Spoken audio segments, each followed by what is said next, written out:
بسم اللہ الرحمن الرحیم۔ ایسے ہی سچے اور دلچسپ واقعات سننے کے لیے ہمارے چینل کو سبسکرائب کریں۔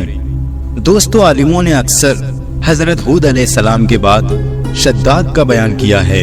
قوم عاد میں دو بادشاہ گزرے، ایک کا نام تھا شدید اور دوسرا شداد۔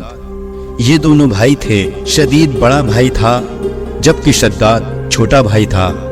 قوم عاد کے بارے میں اللہ تعالیٰ نے قرآن شریف میں فرمایا ہے کہ ہم نے اس جیسی قوم دنیا میں دوبارہ پیدا نہیں کی۔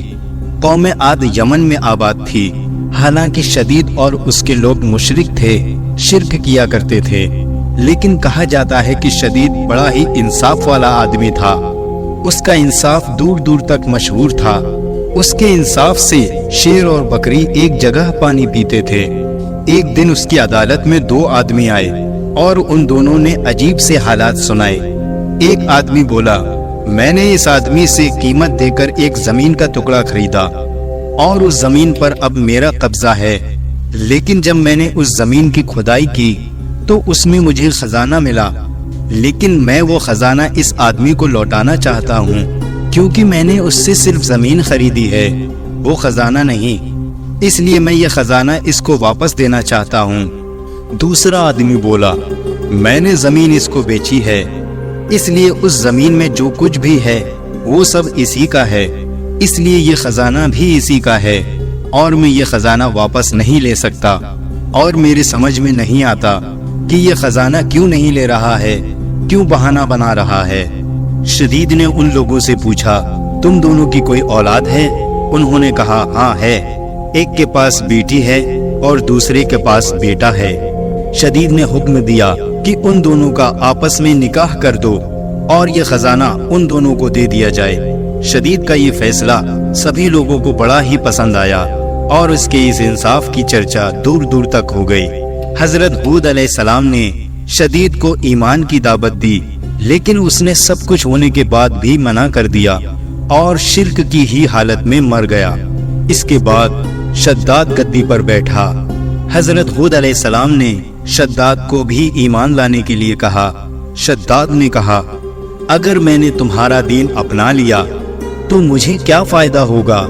حضرت ہود علیہ السلام نے فرمایا، اللہ تعالیٰ تمہیں اس کے بدلے ہمیشہ ہمیشہ کے لیے جنت عطا فرما دے گا اور تم پر اپنی رحمت اور مہربانی کرے گا۔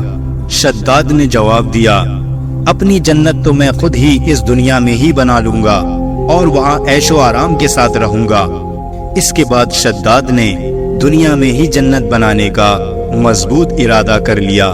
اس کے بعد شداد نے ملک کے کونے کونے میں یہ پیغام بھیجا اور حکم دیا کہ سب کے پاس جتنا بھی سونا چاندی ہے وہ سب کے سب اس کے پاس لا کر پیش کیا جائے۔